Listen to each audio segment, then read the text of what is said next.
in collaboration with the Zambia Institute of Mass Communication Education Trust, ZAMCOM, has organized this workshop to train our colleagues in social media and artificial intelligence in order for us to enhance government communication.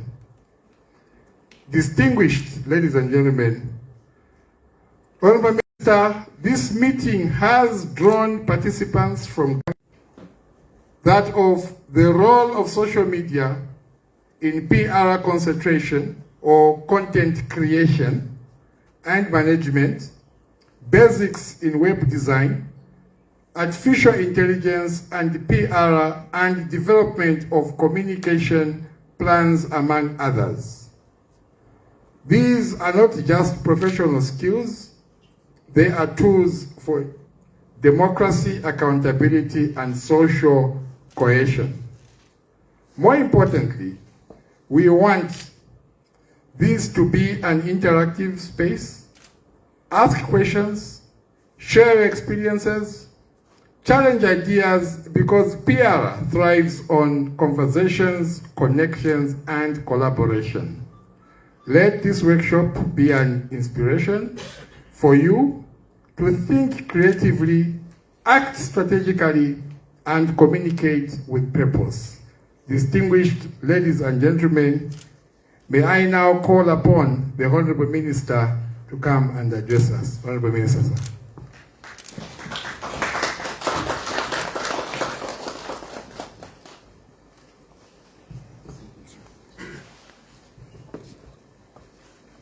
We can take our seats, thank you.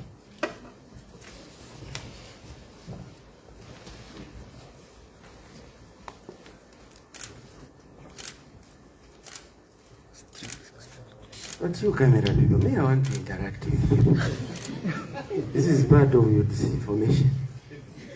I want to see who I'm talking to.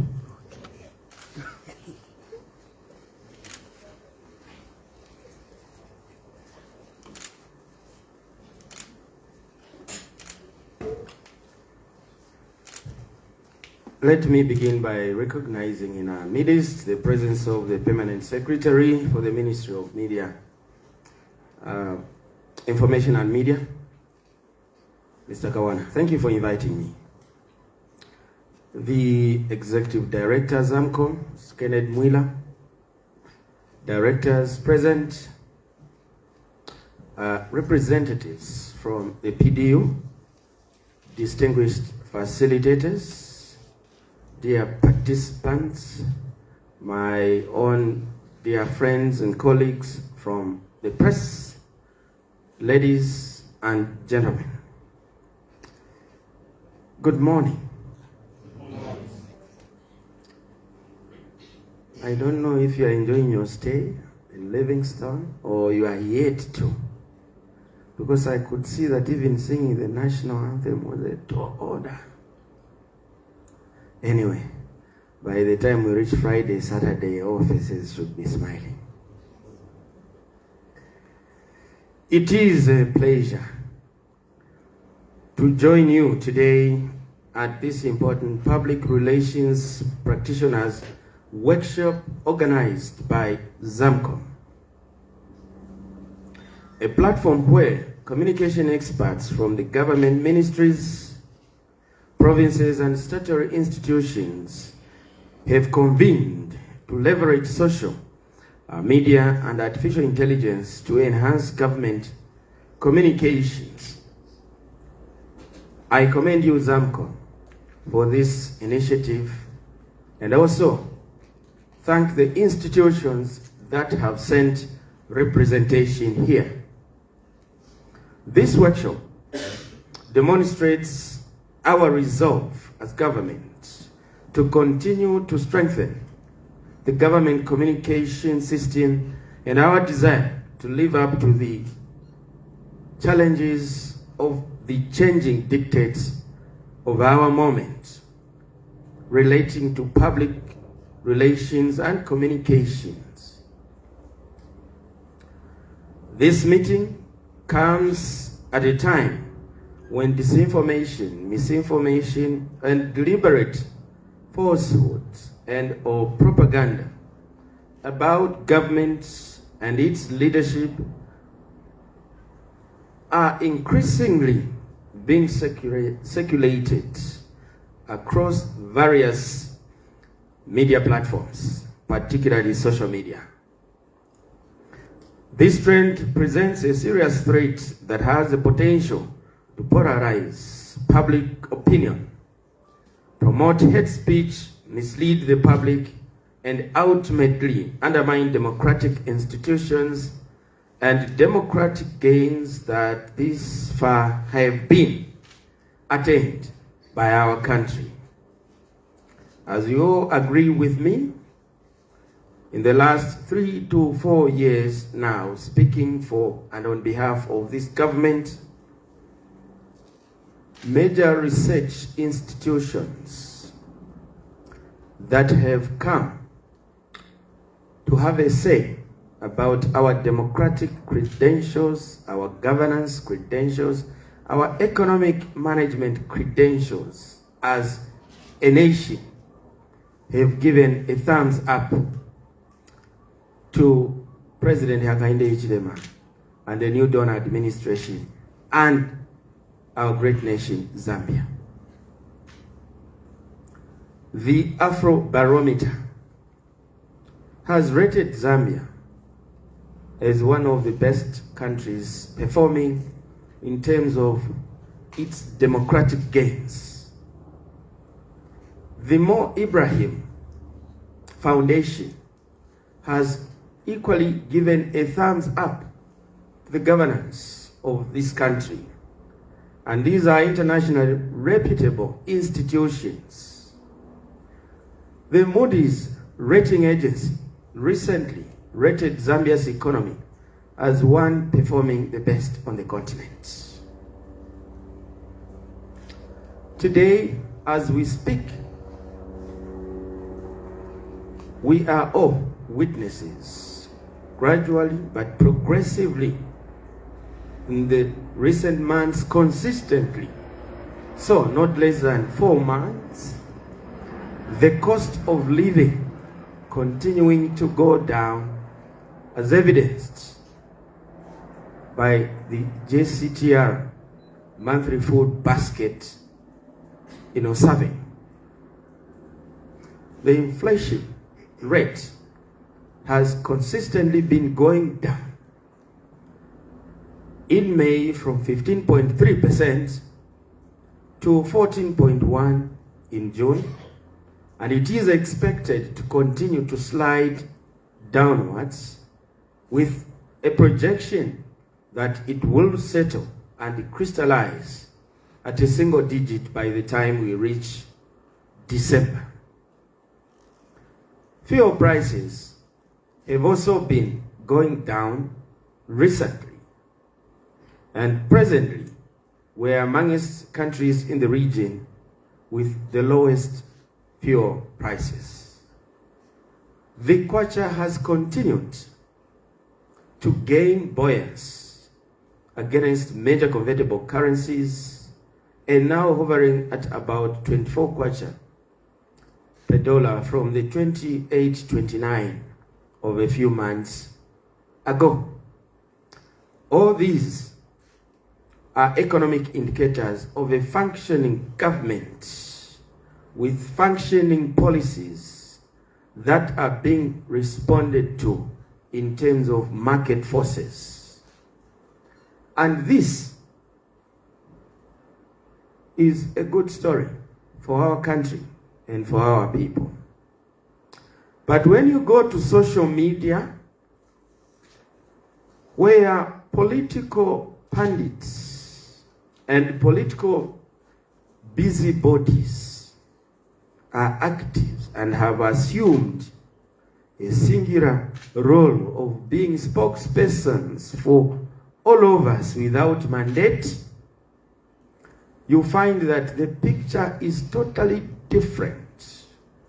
The picture emanating out of social media, which has gone awash, is that the country is at crossroads, that nothing is being done, that people are suffering.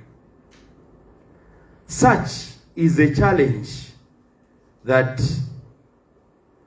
the changing technological landscape, including artificial intelligence, presents to all of us as we head into these uncharted waters of pitting competition between truth and falsehoods, with propaganda and falsehoods running ahead of truth. It is therefore our duty as PROs to take our rightful place and ensure that we play our role. This therefore is where your role becomes critical. We must shift from reactive to proactive communication. Let us anticipate issues and establish internal communication systems, and most importantly, there must be greater coordination among ministries and government agencies to ensure timely, unified, and strategic responses before misinformation spreads and damage already done. Let us have a convergence point in terms of sharing information from our various departments, agencies, and all ministries to such an extent that we operate as one government bus.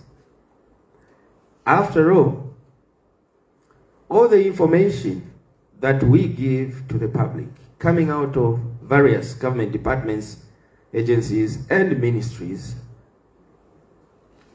have to be held in custody also by the Ministry of Information and Media, because at the end of the day, whatever is said by any agency of government,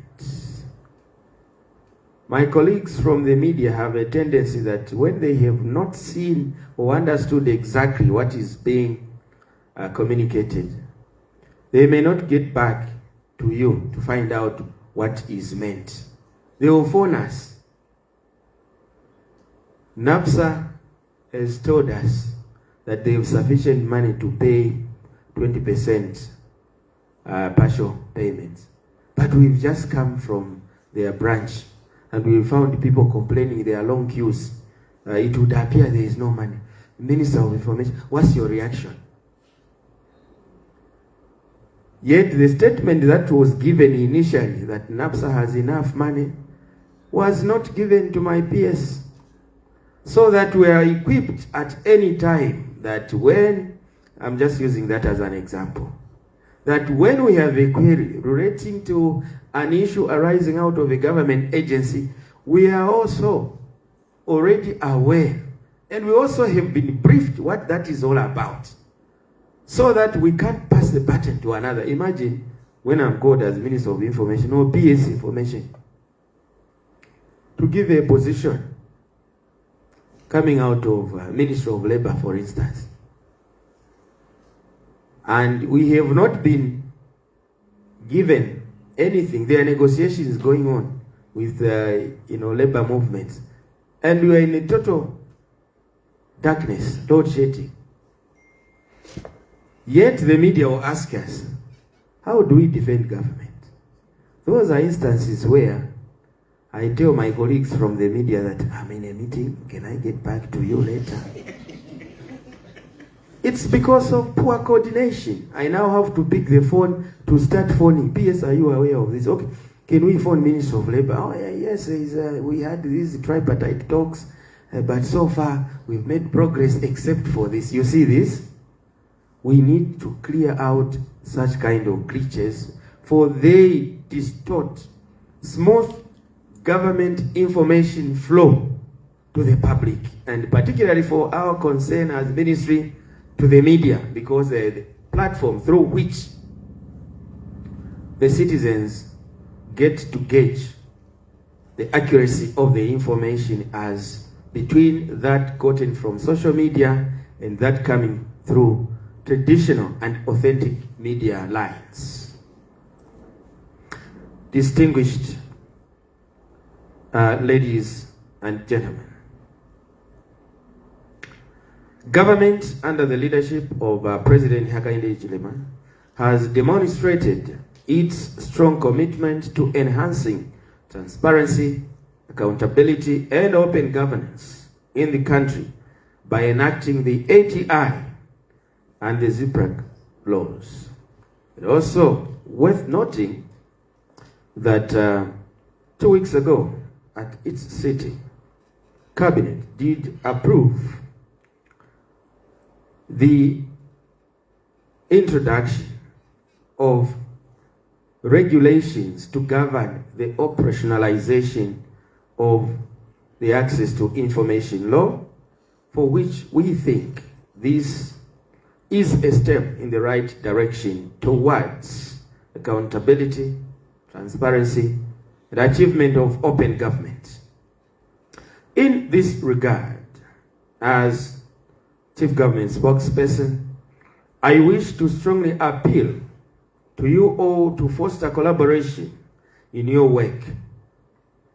Let us avoid issuing conflicting or contradictory messages. Effective consultation among ourselves is essential if we are to maintain public trust and confidence. It is our collective duty to ensure that the public is provided with accurate, relevant, and timely information that empowers citizens to make informed decisions and choices at every level. Distinguished ladies and gentlemen, the government will continue promoting training and capacity building among its professionals to equip them with contemporary tools for enhanced public relations. This will include productive use of online media platforms. Distinguished ladies and gentlemen, I take this opportunity, therefore, to inform you that government has finalized the government communication strategy, which is likely to be launched soon. This is tailored at ensuring efficiency and effectiveness of communication between the people and their government. Distinguished dear colleagues, further, government has employed or deployed digital platforms, particularly the ZAM portal, which will integrate over 250 government services. This is to enhance efficiency, improve revenue collection, and provide citizens with convenient online access to public services. Let me indicate here that PROs are not reporters. PROs are sources of information relating to the institutions they serve and what those institutions do, particularly information that is worthy of consumption by the public, so that at all times they are well informed about what is pertaining in various government institutions. We are well equipped as PR practitioners, and with the media that is hand in glove with PRO work, we are able to conquer misinformation and disinformation. We have to step up to the plate.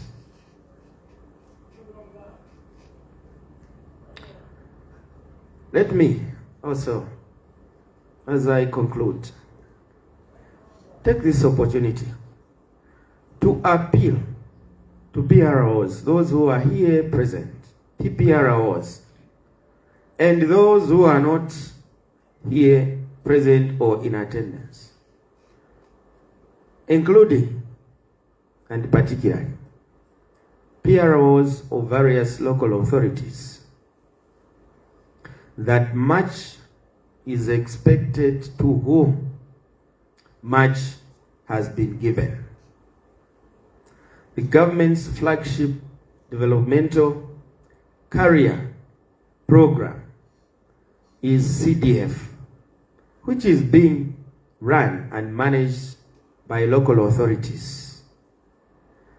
And the larger chunk of government funding, which previously used to go through ministries for government project implementation, has now been put in one basket and disbursed through local authorities. Unprecedented volumes of money. Therefore, the PROs of those institutions must come to the party, not a political party. Party must come to their function, to work, to ensure that government can justify its decision of getting money from spending agencies such as ministries and take it through local authorities. This far, I must admit, we are struggling as government through local authorities to show exactly the extent of the positive impact of CDF amongst our communications. I have sadly noted that when it comes to exemplifying CDF projects in various constituencies, the PROs of local authorities now are members of parliament. It is rare that you hear about a story about CDF for Choma Central Constituency or Solwezi or Chipata Central Constituency if you don't hear it from a member of parliament, which is not as it should be. Let me also highlight a little the importance of us as PROs rolling our sleeves up, especially in a year antecedent to the general elections. And I say this with clarity of mind, because when gains have been made in terms of development for our country, the beneficiaries are not those in political leadership. It is our citizens. Those in political leadership just have but a mandate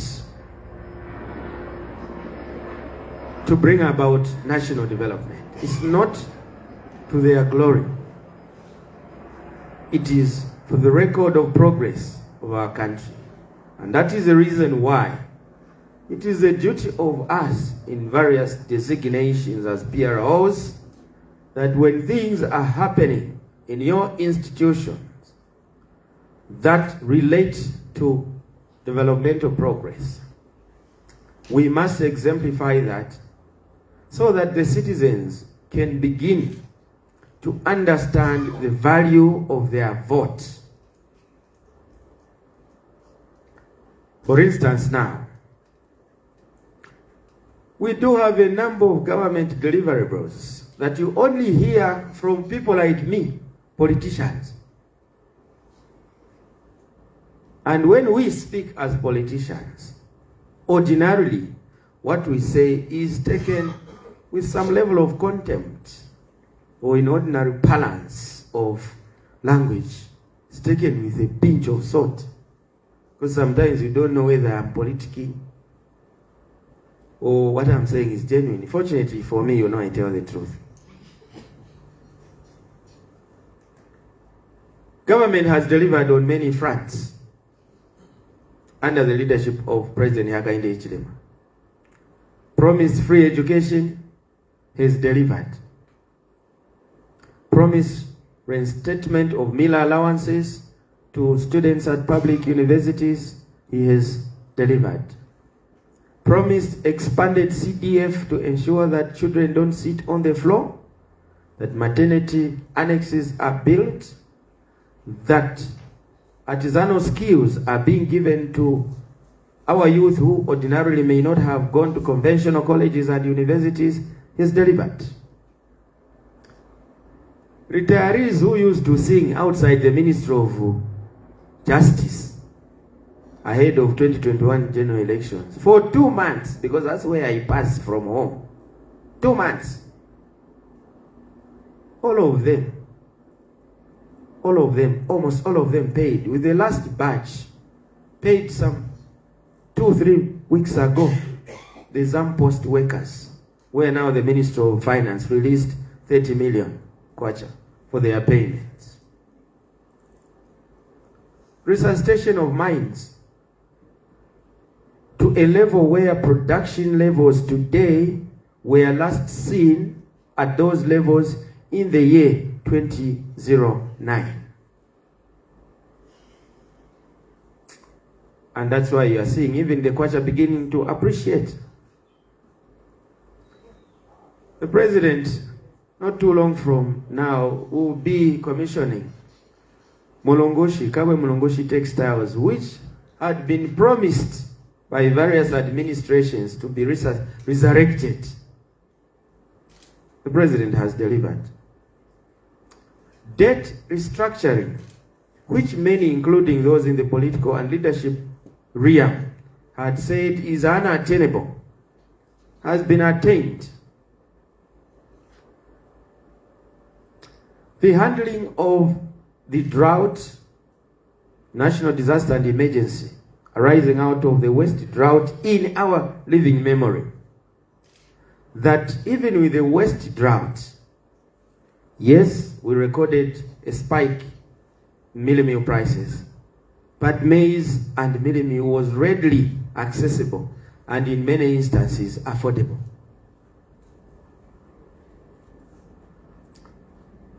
Arising out of that drought, the president has come up with a presidential solar explosion initiative by first of all coming up with law reform to have open access in terms of power generation and evacuation, transmission and distribution. Only a few days ago, the president was commissioning Chisamba Solar, 100 megawatts, with another 100 megawatts, phase 2 of Chisamba, to commence construction next month, August, with a presidential directive that it must be complete within 8 months. With Mamba Collieries, phase 2, right on course for another 300 megawatts. So that in a matter of months, with or without rain, as a country and as a people, we will be energy sufficient and energy secure. True to what the president said, that this drought is a misfortune whose flip side is an opportunity for us to invest in alternative means of survival in terms of energy. We are walking exactly in that direction. The year immediately proceeding after the worst drought, we are recording a bumper harvest like unseen before. The list is long. I'm just giving an example of a good, melodious story of what is happening in our country, to which PROs are now being called that let us tell the people what is happening in our various institutions, so that when the people know and we all know what is right, we are able to hold each other accountable. And I always say this: President HH is walking the talk, is delivering, but he will not be president forever. We must encourage him to run his stagger the best, that when he hands over to the next president, our country should be at a different level and progressively that way. That is how countries develop. And I'm saying this to encourage all of us as PROs that we must not allow disinformation and misinformation run ahead of the truth. Because after all, for us who are Christians, I go to church once in a while. We say only the truth shall set you free. As I conclude finally, therefore, may I take this opportunity to commend Zamcom once more for organizing this very important training workshop, and for the facilitators, and for the institutions that have released their PROs, PPROs to come through, and for you, dear colleagues, individually and severally, for finding time to come to be part of this important workshop. Let this training inspire you to think creatively, act strategically, and communicate with purpose for the greater good of our country, Zambia. Thank you for your kind attention. May God bless all of you, and may God bless Mother Zambia. Have a great interaction ahead.